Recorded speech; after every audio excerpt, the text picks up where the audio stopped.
Guests and callers and are not necessarily those of KKNW, its management, or other advertisers. This program is sponsored by Sue Minahan.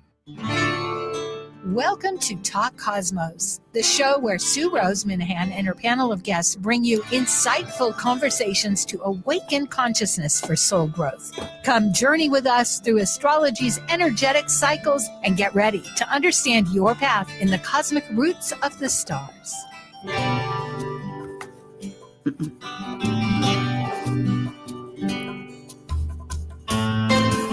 Hello, everybody. I'm Sue Rose Minahan. Today is Talk Cosmos on our monthly panel with Kaleidoscope Visions, looking at the 4 lunar phases for the Virgo new moon. In fact, we have 2 of them this month. We are in the eclipse season, and that happens twice a year. It's a couple weeks out before the lunar eclipse, and we'll talk about that a great deal.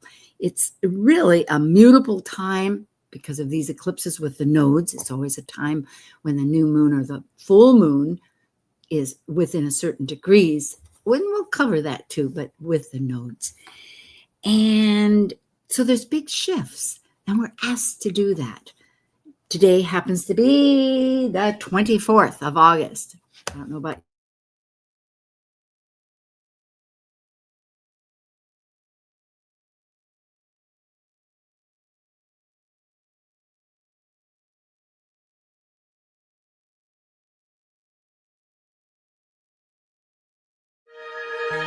Understanding the cosmic energies influencing our consciousness by the 4 major moon phases for the month, this is your Kaleidoscope Visions panel. I'm Sue Rose Minahan, founder of Talk Cosmos since 2018. I'm an evolutionary astrologer, consultant, speaker, writer, vibrational astrology student, Dwarf Planet University graduate, Kepler Astrology Toastmasters Club charter member. I have a fine arts music degree plus a certificate in jazz. I'm an artist, musician, and certified color energy life coach. Especially, I love mythology and esoteric philosophies. I'm Amanda Pierce. I'm a soul-centered astrologer, blending intuition into my practice. I believe the universe is always working for our highest good and seek to empower my clients in our readings. I teach a 4-week series of empowerment-based meditation classes that connect you deeper into your own intuition and innate power. I work in communications with a passion for employee experience. I also have a BA in psychology. I'm passionate about healing and enjoy helping others create new realities and shift old paradigms. And I'm John Chinworth, a Seattle astrologer with more than 25 years experience. I use a blend of evolutionary, traditional, and archetypal techniques and constantly attend workshops and lectures to further hone my skills. I hold an MFA in poetics, an MA in teaching, and an astrological diploma. I've lectured at NORWAC and served on the WSAA board. I have worked in general and special education classrooms, both as a teacher and mentor. I also enjoy reading, penning poems, riding a bike, and going on road trips around the great state of Washington. And like the Sufi poet Rumi says, you are the entire ocean in a drop. Hello, Amanda Pierce, and hello, John Chinworth. Hi. Hello. Good to be here with you both. Yes, indeed. I guess I muted myself. It must be a lot like retrograde Mercury that still is in effect till tomorrow, I believe, the 25th. We're still in that shadow. Yeah. We are. Plus the fact that all the outers are retrograde. Well, not except for Uranus. And besides that, we're in this eclipse season. That's really what I wanted to say. We're in an eclipse season that happens twice a year. And of course, it's ruled by Mercury. Well, the south node is ruled by Mercury. Let's get into our slides and we can discuss it then. Thank you. We have Amanda Pierce. You can contact her at amandamoonastrology@gmail.com. And John Chinworth, website is skypathastro.com, and I'm at Talk Cosmos. Why isn't it going forward? Oh, David, can you put it at the beginning, please? Mercury shadow. Yeah, we are definitely. Oh gosh, well, we're going backwards now. Yes. Yes. Oh my gosh. Okay. And thank you very much. Yeah. That was the show. All done now. That's all, folks. Yeah, so there's 8 phases. We're focusing on the 4 major. There's 2 quarters. There's the new moon, can't see it because the earth is blocking the moon. And then there's the quarter moons, which looks like a half moon, and then the full moon, which will be an eclipse. The dates begin as of a couple of days ago, August 23rd, and it's 0 degrees Virgo. We have 2.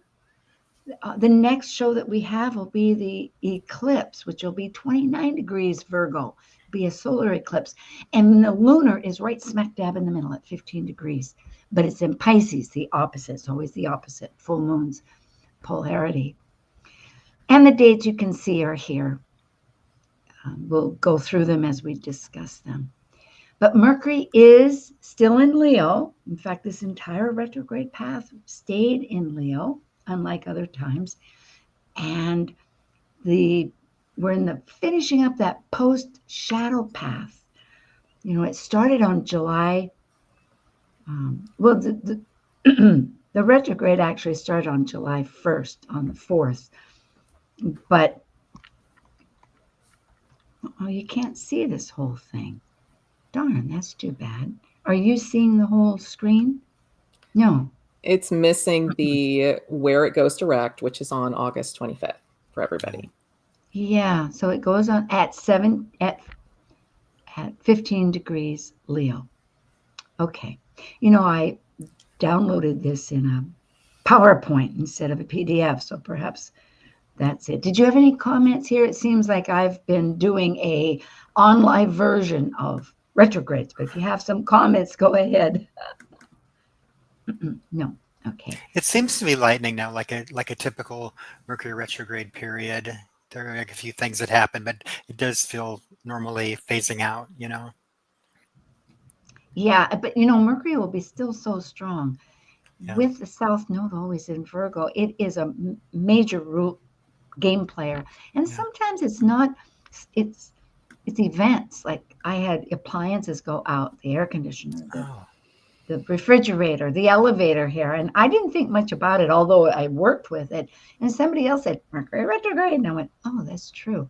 Because I always think of it as internal. But yes, it made for shifts. Anyway, we are working always as a tandem relationship with the universe, that reflection. And part of it is out of bounds when the orbit goes beyond what the sun's path is, which is at the 23 degrees, 26 minutes. The moon will be at the 1st and 3rd quarter. Hygeia has been for an extended period of time, and she represents purity of thought, and toxicity has a lot to do with health, the health of anything. And her location is in the asteroid belt, but that remains for last month, this month, and perhaps next month. I haven't checked. Pluto, our transformation planet, the dwarf planet, will be as a 1st quarter onward.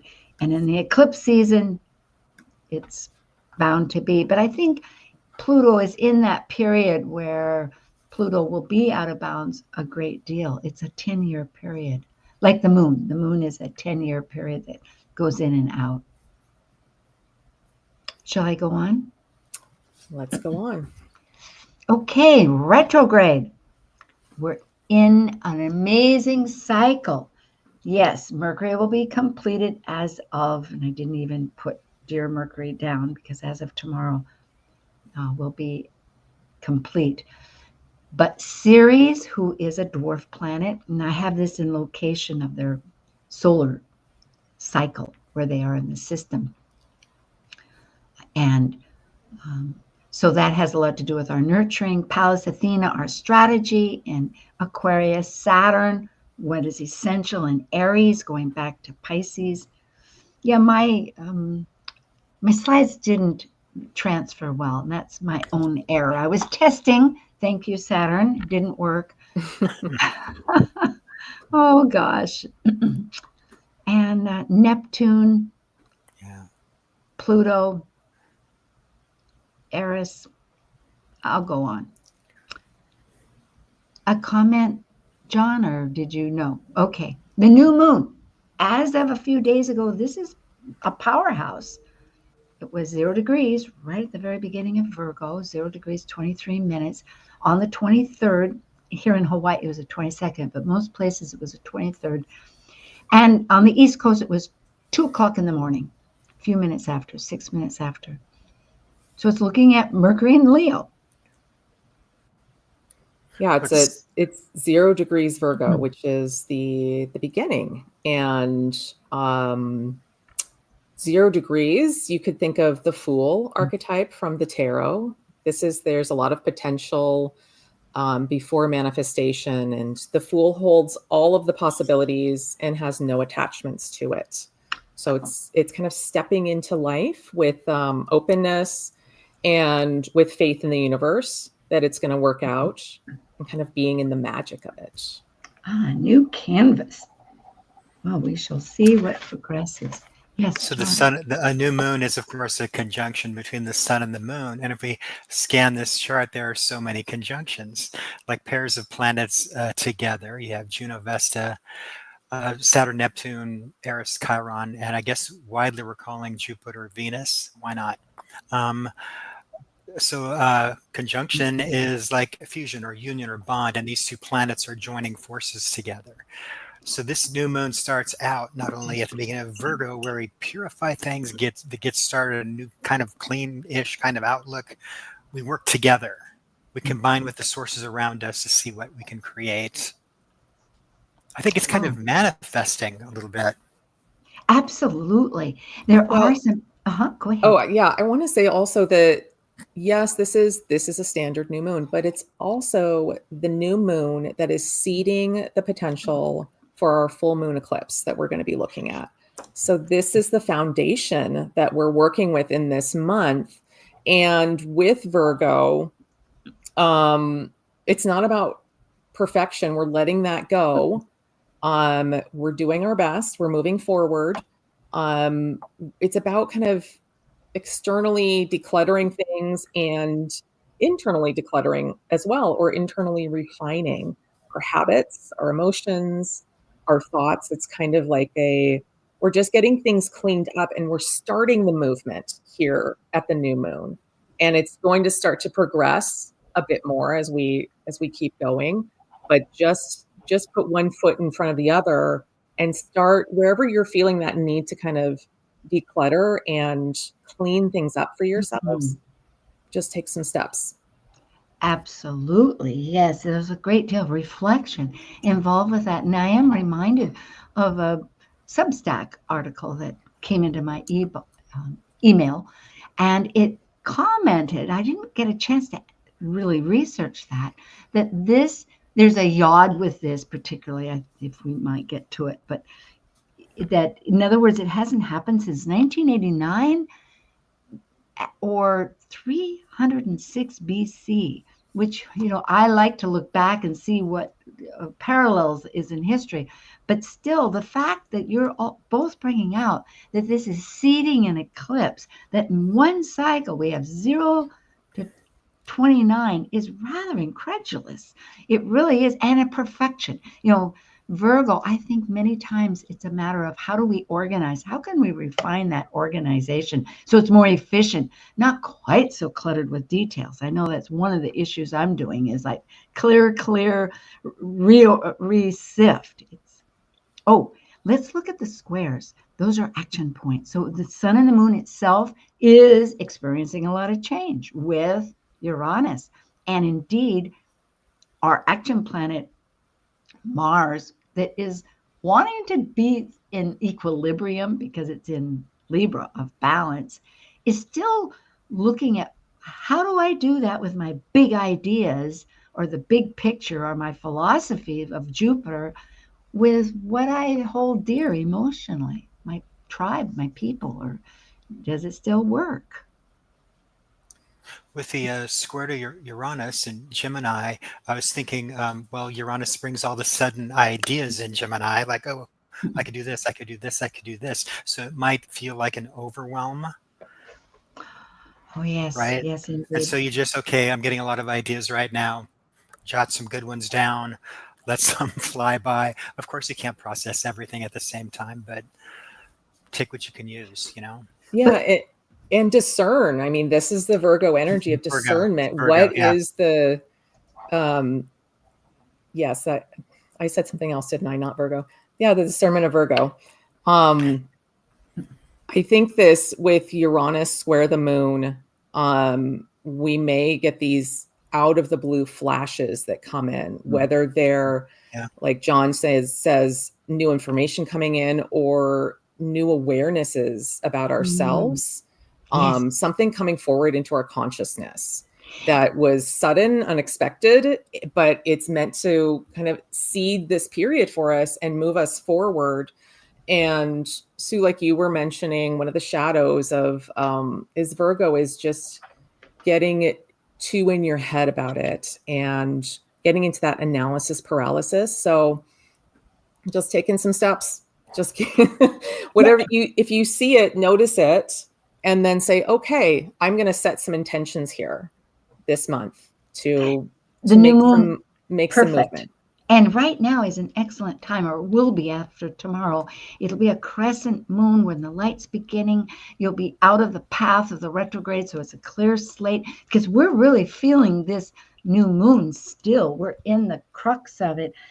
And I was thinking, too, with everything you're both saying, that Mercury, what are we excluding and what are we including or excluding, within or that we see without? And sometimes, and it is the experience. It's not just, as you say, in the head, because I know myself, I've been introspecting for along with this, and suddenly I've had some ahas like, oh, gee, I feel better because of recognizing, as you say, the noticing of an experience. There is this yod. Go ahead. I'm trying to roll along. Go ahead. Oh, just quickly, that conjunction of Chiron, Eris square, it looked like it was Venus. They were talking about people being left out. Well, Eris is the one who's left out. And it's next to Chiron, which is the bridge builder. Like, we need to reach out to people that need to be included. And, of course, to do with love, square. It may not be easy, but to strive for that anyway. I love that word, bridge. Thank you. Absolutely, because the path crosses Uranus and Saturn. So it is from the structure to the breaking of the habits. I mean, the new, perfect. Well, there is this yod. It's a finger of God. Generally speaking, it has a focal planet. But problem is, especially with a transit, it's not in cahoots. It doesn't get along with the mode or the element of the other two planets that are connected. But it's a matter of an adjustment. So we try our best, and it's just a process that we're really working through. But so in this seed point, it is the sun and the moon. That's what this, I wish I remembered his name. I think it's Planet Wave, Eric Francis. I think he's the one that did mention this about 306 BC, and also of 1989, which was fascinating. It was the year before I went back to school for college. So we have the big powerhouse of Saturn and Neptune at the Aries point, 0 degrees still, close, with transformating, if that's a word, transmutative Pluto. It's like there's so much, like, it's like, how can I put it into words? Great cosmic therapy. You have Pluto who wants to go deep, and you have Saturn, like, let's build this, and Neptune's like, let's dream this, but how do they work together? All with the sun and moon, and it's, of course, the inconjuncts are like, you're going to work on this, it may not resolve. Good luck. Right, but it is using the key of spirit. Or spirit, whatever you want to call it. I know myself how I verbalize it, but how it connects to others, whatever it is, where it's that one mind, because the Sabian itself is an unsealed letter, 30 degrees Leo, which is just prior. And that's the one mind that whatever our thoughts are, everybody can read. So Saturn, the essential, and Neptune of the extraordinary can be, in vibrational astrology, looked at as spirit. So that's our unseen, perhaps what we're not including enough, or we're trying to decide too much what's going to happen, and we're not letting the universe just fill in the best part. Yeah, and Wow. Pluto and Neptune and Saturn are all working together. They've got that sextile energy. So they're in alignment, and Pluto wants us to step into our power authentically in ways that are unique to only us, like just that are correct for us. And Neptune and Saturn are wanting to manifest this new self-identity for ourselves. And it's putting this pressure on this moon and sun in Virgo, where there's this energy of like, oh, it's little old me. How am I going to stand up to this? How am I going to make this transformation? But we'll kind of go fast forward because we're still at the first new moon. We have 5 minutes or 7. And I'm thinking that really the memory would be that we're seeding something that's in a big process. So these feelings that we're having, like you had said, one step at a time, just let it happen and keep going forward, because we can't get caught in the weeds. We don't have the big picture now. No. It's just about focusing on what details we have and taking some steps. And it's emotional. Look at this, a grand trine with the North Node where we're trying to unify the one unity of peoplehood, humanity, with the big picture and what's important close, with all that emotional, deep-seated Scorpion committed relationships in the hearth. Wow, not a small task. I think this is one of the keys as well for this month, is that the tuning into our emotions and really tuning into the wisdom that we have in our emotions. I think this is the Jupiter piece that's coming up for us this whole year. Jupiter in Cancer, there's wisdoms in how we feel. Yeah. And to tune into that, and what is it telling us? Is this right for us? Is it not? It's a constant, evolution of reflection. John, did you have a thought, or should we jump on? Okay. We have here mini trines.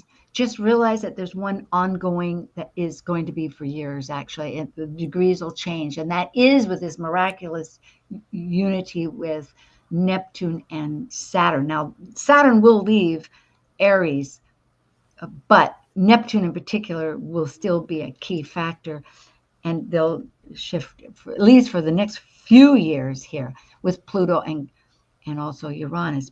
But jumping down to the other one, there's another focus. Like this distinctly is saying, once again, hey, you got to figure out what to let go. Virgo with the South Node always is a matter of letting go. But let's look at the point of Thales, okay? And that is another pattern where there's a focal planet, and it's where there's an opposition. But here we have a helper, sextile and connecting. And in this case, it would be just that factor of those asteroids. I think there's with Juno and Vesta in Scorpio here, there's an energy of stepping deeper into intimacy with your own needs, which is Vesta, that sacred flame, and in our committed relationships, and really showing up as we are. And just by doing that creates that Scorpio intimacy that sometimes we think of in different terms, but it's just being us. Wow. I love how you say things. John, I didn't mean to.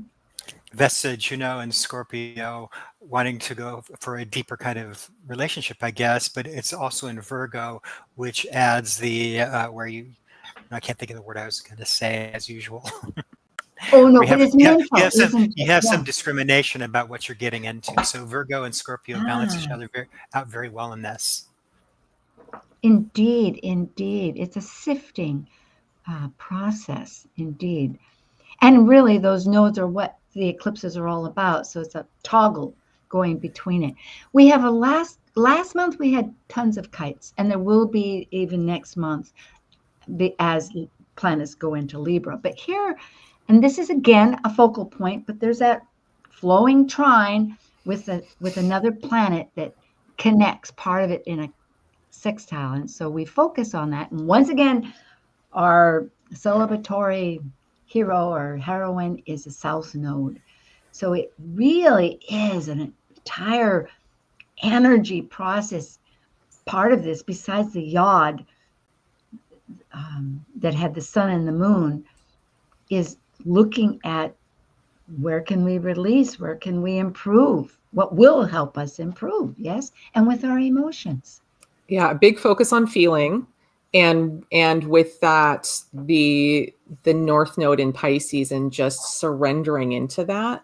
And through doing that, we can release that Virgo South Node, which is the overcritical behavior and overthinking things, needing things to be perfect. Just let it go. Wow. Surrender. I always love that. Well, we have the first quarter. Maybe we can present. It's a crisis in action, unlike the seeding point. Now these things have been evolving. This is going to happen in next week on the 31st, Sunday, right on Monday, I believe, here in the north. It's a waxing moon. The light is increasing. It's half lit. It's in the morning again, East Coast time, 2:25. And of course, with Sagittarius, because they're all mutable, well, that's how it follows through. It's going to be Jupiter, the big picture person or energy. This is the crisis in action part of the phase where it's the moon has moved away from the sun and it's making a square. And I always think of plants, and this is the point where the sprouts have come up, and is it going to survive, or is it going to grow up into a tree or whatever it's supposed to become? And it's getting the most challenges. And in Sagittarius, it's being challenged by big ideas and the big world, maybe, Yeah. you know? Yeah, You know what I'm and saying? Jupiter, right. The Jupiter, overwhelmingness of it. yeah, Jupiter and Mercury are the big team players here, along with the sun, because they're all in these T-squares. And it means what we're thinking. We're putting new information into new philosophies of emotional philosophies of what's really of close to us, and is it close to us, or can we let go of it? Cancer doesn't like to let go, and also that refining part of ourselves is a huge process. Yeah, There's Moon and a risk of Sag. losing the fight. Sorry, I just saw this Jupiter square Ceres and Mars. Mars the fight. Ceres that goddess of loss. So Jupiter's like fighting for something that it might lose, which might be very uncomfortable. Or has lost and want to regain Yeah, it. Amanda, sure. yes. Yeah.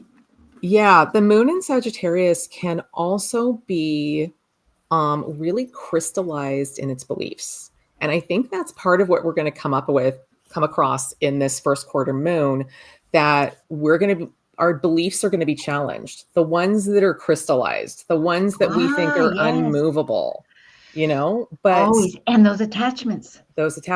And so we have to let go that and believe maybe, this is something else could happen. It could be different. In mentally speaking, attachments are like, oh yeah, I understand that, because we change our calendar. We rip off one page, we go to the next. But when it's really an emotional attachment and it's dug in there deep, it's like, I think of Rick Levine that says the crab will rather have its claw torn off than let go. It's like, sometimes it is so tough. Let's try to get through this. We're a little over, if I might just be that, which is lovely. There's a lot to pack out. But with the first quarter, which is a crisis in action coming up, we have a couple of other factors that are just in the backbone going, oh, but they don't fit. Because it's not in the yod, but they're one-to-one. And one is with strategy and who we are, like, how are we going to figure this out? And the other was, how are we going to, because I'm looking at the two of them, interpreting it rather than specifying it. Pluto with Hygeia, the toxicity, like, is this really pure? Is this really, how does this fit with me? Do I need this or not? Is this empowering me or not? Because Pluto always needs empowerment, like, how does it serve your resources? Okay, I'll jump. You're so wonderful. Well, gee. I'll just say one other thing about the moon. It's opposing Uranus. in this first quarter. In the new moon, it was square Uranus. This time it's opposing it. So whatever was brought forward to our consciousness during that new moon period, it's going to come back around again. And we're going to see it with a bit more clarity, because with an opposition, you can see what you're up against. Yeah, that's so true. A good point. And there's help. There's a lot of flowing energies that you can look at if you get to, because this is a stepping stone. Yes. I mean, it's part of that crisis, like you've indicated, John and Amanda, that how are we going to prune? What's the shape of it? It kind of puts it more formalized. We haven't experienced it yet, but what's really going to hit is that lunar eclipse. But here we have the moon. What did I say? No, not the moon, but Jupiter and the moon are really allies here to help us process that. And interestingly, Jupiter, because that rules the moon. So we have a lot of help, I'd say. Yes? Okay. Yeah, absolutely. Well, can we squeeze this in? That chart as a nation here in the United States, which has been really going through enormous change and in the foreseeable future too, has a north node. And with this quarter, part of the process is that our thinking, our Venus will be attached to that. So we'll be really looking at our values in Leo at 6 degrees Leo as Venus goes across, and Mercury with the health of us at 25 degrees Leo. But then importantly, we have Mars, our action planet. So we're thinking of our values, about how we're going forward for our manifestation. Mercury, and then Mars action with what's the structure? How do we balance this out? We'll be in the soup. Okay. We'll have another chance to look at it. And I thank you, John Chinworth and Amanda Pierce. And thank you, everybody listening. We'll be back in just a jiffy. Stay tuned. We'll be right back. Kaleidoscope Visions. Thank you. David? While we take a break from this week's edition of Talk Cosmos, let's take a look at this cycle's archetype. We are currently in the yin period of Virgo. By leaving a cycle based on the creative manifested legacy of our highest creative form, the energy of Virgo completes the last sign below the horizon of the self and requires discernment to perfect oneself through the mental process of critical analysis. As a mutable earth sign duly ruled by Mercury, Virgo refines, heals, or fixes through daily routines, developing skills and services to control nature's chaos and maximize efficiency. Talk Cosmos brings insightful conversations to awaken consciousness for the soul growth with hour-long programs. Talk Cosmos weekly programs are also available to watch live on the Talk Cosmos YouTube channel and Facebook page. While you're there, make sure you click the like and subscribe buttons so you get the full Talk Cosmos experience. Or if you'd rather listen to the show archives with audio only, the entire podcast collection since 2018 is available on most podcast carriers. And to find out about upcoming programs, sign up for the newsletter at talkcosmos.com. So grab your coffee, tea, or kombucha and enjoy the show. This is Martha Norwalk. Every Sunday morning, beginning at 9 a.m., thanks in part to newprosupplements.com, we cover the world of animals. This week, August 31st, it's an encore presentation. Tune in to hear our last healing show with Dr. Nels Rasmussen and Linda Rasmussen. Together, they helped callers and their animal friends with emotional, behavioral, and physical issues, and you can receive a surrogate healing just by listening and following along with Linda's instructions. Martha Norwalk's Animal World, Sunday morning, 9 a.m. to noon, right here on Alternative Talk, AM 1150. Don't let that herd mentality lead you off a cliff. We support thinking for yourself on Alternative Talk 1150. Hello, everybody. And we have Kaleidoscope Visions, our monthly podcast YouTube with Amanda Pierce at Amanda Moon Astrology and John Chinworth with Sky Path Astro. And just to remind folks that Talk Cosmos have several, in fact, if other programs weekly.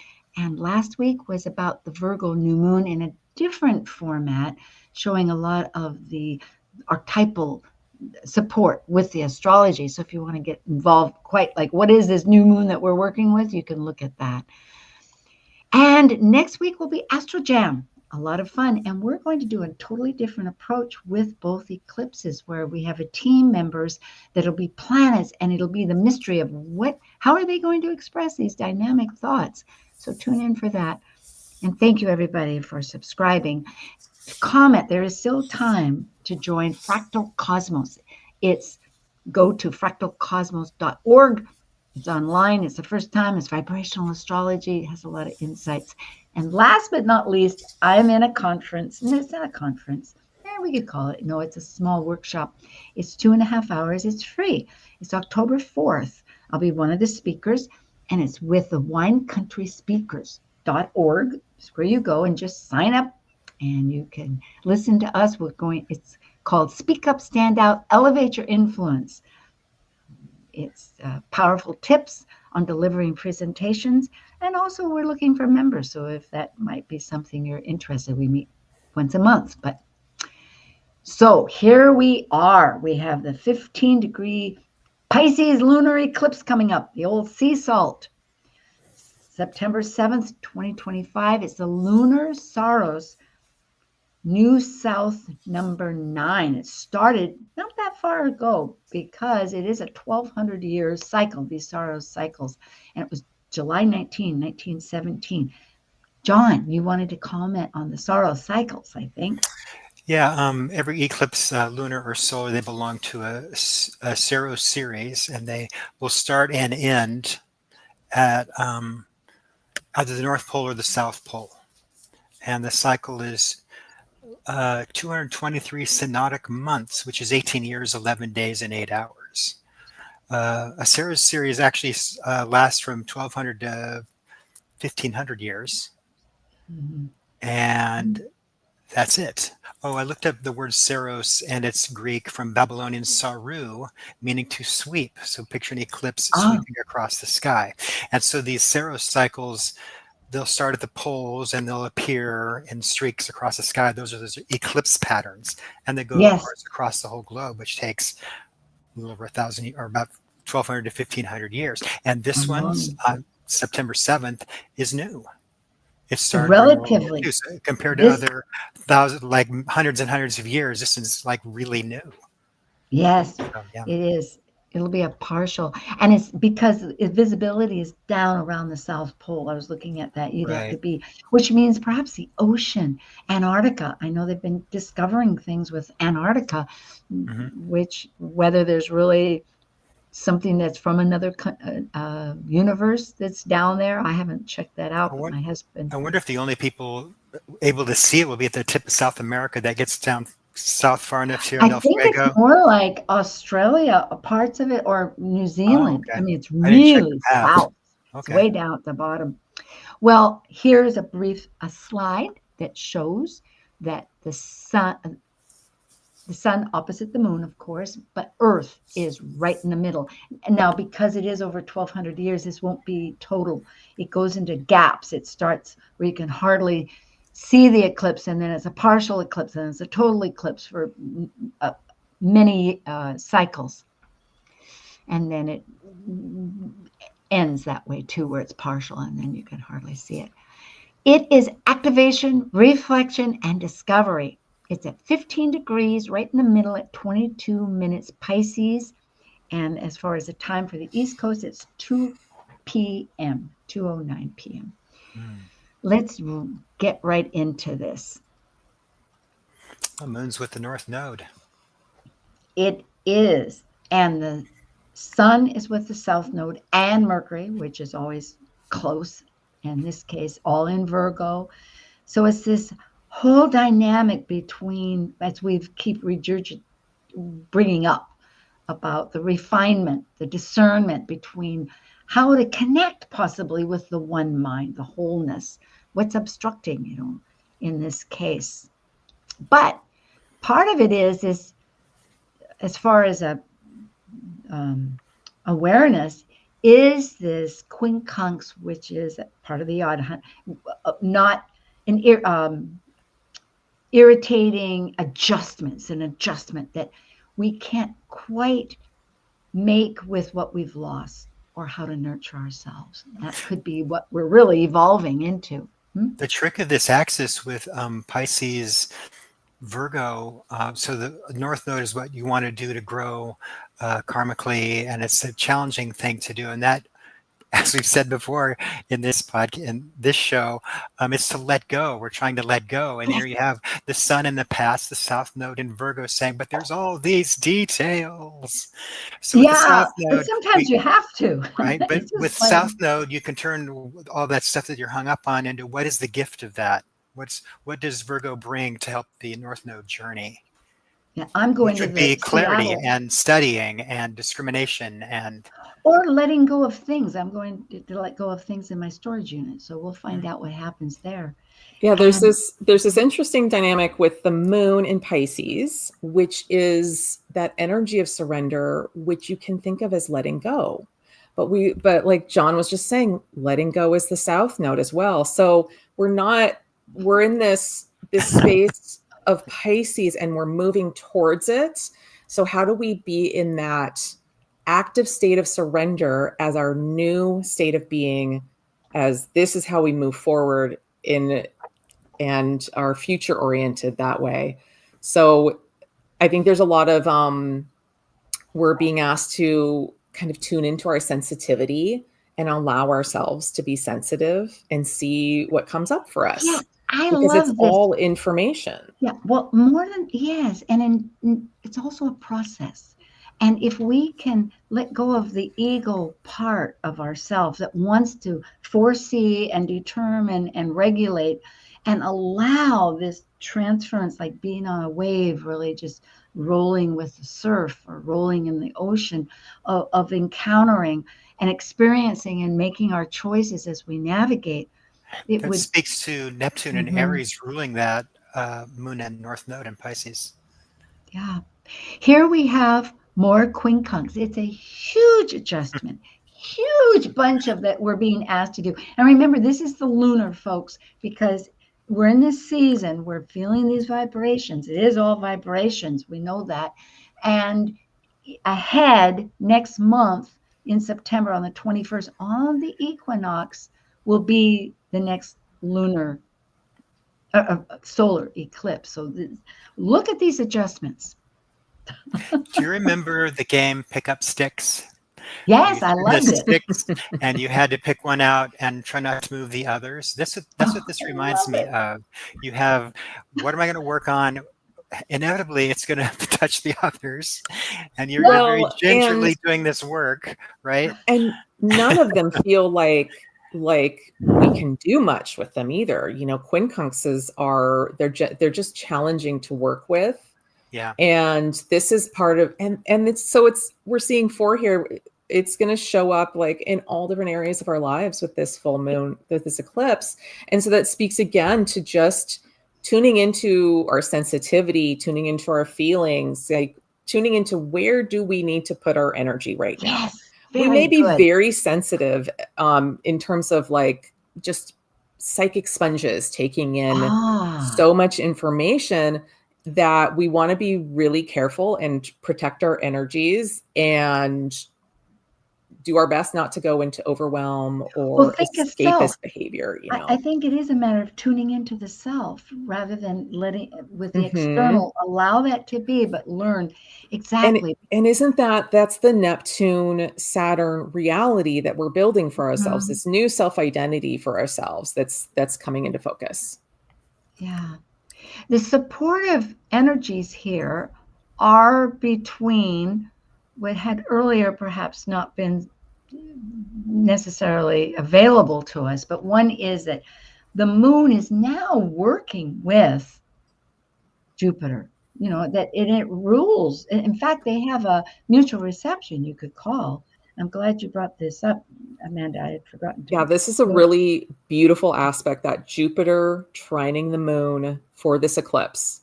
Like Jupiter is the benefic. It brings good tidings. As long as we're able to release some stuff. It wants to bring in good stuff, but we've got to release the old stuff. When it's like fair weather, if I have to jump in and say that, because I always think of malefic and benefit or whatever, it's like, because too much of a good thing is not good. And that's what that release point comes in. Like, there needs to be a balance. And if you don't want to release, then Jupiter will, expand, and it will be too much. But it's very supportive in this eclipse energy. But I think so, because somehow we're putting together the perspective of our Jupiterian viewpoints, that what's important with us, by getting in touch with those feelings. And also Sirius has a lot to do with feelings and our losses and our values and all of that. John, should we jump on with point of Thales? Sure. Here. Okay. Again, it's that point, because we have so much. These are really powerful. And, so again, we have our friend Jupiter is not quite so strong here, but what really is strong is this Neptune Saturn. It's not only in that eternally or extended mini trine of focus, where we're changing with the new things and getting down to our roots of, well, by roots I mean Saturnian consciousness of the big universe, but it's also in this beautiful point of Thales, looking at the rats. They become the real focal when you have planets at the focal point of two different configurations. Saturn and Neptune are at the point of that mini trine and that point of Thales. So they're the bosses here, obviously, or they're going to make things happen or make things shift. They're dealing with the sky god Uranus with sudden ideas opposing the sacred fire of Vesta, and Juno trying to keep things in the relationship solid. Very challenging. Sorry, I'm just rambling now. I'll let you go. Orders. No, go ahead. And Saturn, if you'll notice, has moved back into Pisces. So it's back in this Pisces energy for the last time before it finally goes into Aries. And so here it is in this beautiful trine to Juno and Vesta, and in this supportive energy with Pluto and Uranus. And here we're being asked to kind of step back into that Pisces mastery that we've been working on since 2023. Plus the fact, I have to say, Uranus is also retrograde. So now we have all of them retrograde. Powerful. Okay, third quarter is crisis in consciousness. So we've gone from seed point to crisis in action, go, to this eclipse, which is revelation, or what did we say? Yeah, to now it's like, okay, what's that new consciousness doing? And it will be on the 14th of September. But also the fact is, this is leading into the following week with the solar eclipse. So and it's in Gemini, also ruled by Mercury. Mercury is very importantly. The moon is also square the nodes. And so this is an important integration point for us. We're integrating what we've learned through this whole cycle and what information we've received during this eclipse, which is, could be quite a lot. And so with this moon being in Gemini, integrating may mean talking with somebody about what you've learned. It may be writing things down. It may be doing automatic writing where you allow information to flow through you. So finding ways to kind of metabolize the information is important here. Yes, communication, connection, siblings, your environment, neighbors, or who you consider to be your siblings, in a sense. Yes. Yeah. And the moon, that really emphasizing that toggling between the two dynamics And the Yeah. release point for the moon is the north node in this case. You always stand where the moon is or the planet is that's squaring the nodes, and you turn to your left. Yes. And that's the point. So it's the north node. It's this being in this deeper surrender and this deeper relationship with and trust with the universe, with source, however you experience it. Good. There is, with this last quarter phase of this beginning Virgo new moon in 0 degrees that has now gone into Gemini, a Thor's hammer, which we've brought up in past ones. But this is where, again, we have a focal planet. But this time, everything is action oriented, and it's like a thrust that goes forward. It drives energy. And there it has its relationship that you can read here to find out what that is all about. But it's moving, it's dynamic, it's a change aspect. So we're being called to really, it wants to pack a punch, focused intention.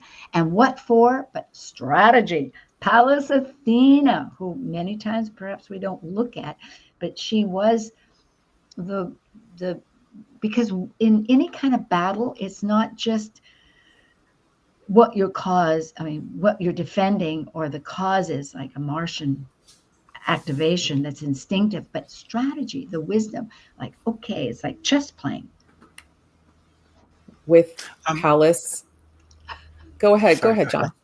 Yeah. So Pallas is also the little asteroid that it's being gifted the rulership of technology. So I find that very intriguing with this configuration. Good business. So, challenges with technology. What are we doing here? How are we using our tech? Sometimes it is very useful just redefining a couple of creative words or something of that sort. But anyway. And with Pallas in Aquarius, it can be helpful to really take a step back. Aquarius is really good at detaching and looking at the whole big picture. And with a Thor's hammer, one of the ways to work with it is to kind of take that detached space and figure out how, when, and why to kind of strike, because that Pallas is a strike into the energies of the sun and the moon. And that's how we use it with Thor's hammer. Wow. Well, we also have much help because between there's, again, 5 points of Thales, which is in opposition, but there's those planets that are helpers. They're like guides, they're allies you could think of. And they go all the way from Venus, Jupiter, Saturn and Neptune, Pluto and Juno. So all of these that we've been working with that may be wondering about are also helping in other ways. It's almost like having a kitchen crew, and everybody's got the chef and the sous chef and the et cetera, Right. et cetera. I was thinking this is like you're on a rocky road, and who are my guides? Well, they're everywhere if you look for them, right? That's right. Birds, stones, helpers. Yeah, so there's challenging tasks here, but so much help all around. And I again think it speaks to that surrender piece where you're in co-creation with the universe and you're looking for all those pieces because the helpers will be there. Oh boy, it's so tied together nicely the way you both speak. I'm writing my notes. Well, again, we have these angel wings between, again, in another format, these energies happening right now, Uranus, which is always concerned with the moment and working forward. Let's look at this. We have a couple of minutes, okay? It's, again, we didn't get a chance with the last one with the United States, but here we have that Mars, again, it's trine Mars natally, but it's right on Juno of our, well, it's not, is it? It's 20 to 24. I thought it was, but of alliances. Go ahead. Well, it is on the 10th house, and the 10th house is the president. That's interesting to think about. Well, yeah. In mundane astrology. It's always interesting. It's validating to see that what we're working with might be an a dynamic that is. It's like another if it's cloudy thing on outside that, and you get rain. It's cloudy. We're going to get rain. in a mundane chart, the moon is the people, and you have the moon conjunct Mars, so people and president is kind of an interesting thing in this chart.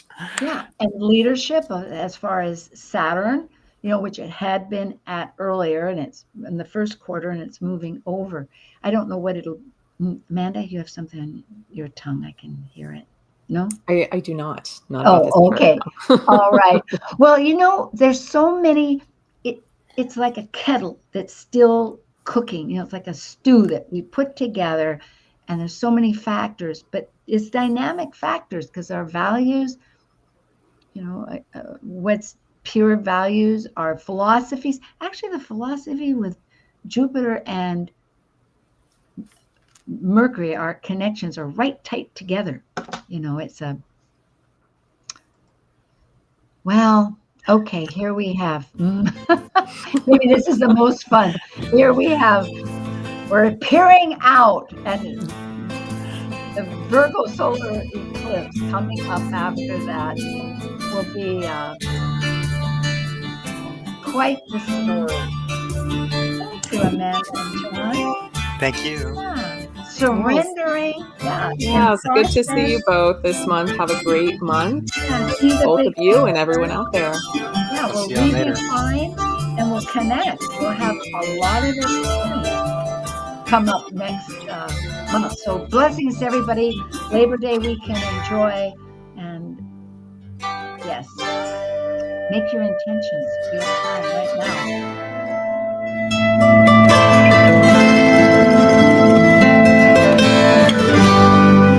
Thank you for joining an insightful conversation on Talk Cosmos, the show where Sue Rose Minahan and her panel of guests awaken consciousness by connecting soul growth patterns with astrology's energetic cycles. Be sure to tune in next week, same time, same place, to continue your journey through the roots of the cosmic pathway.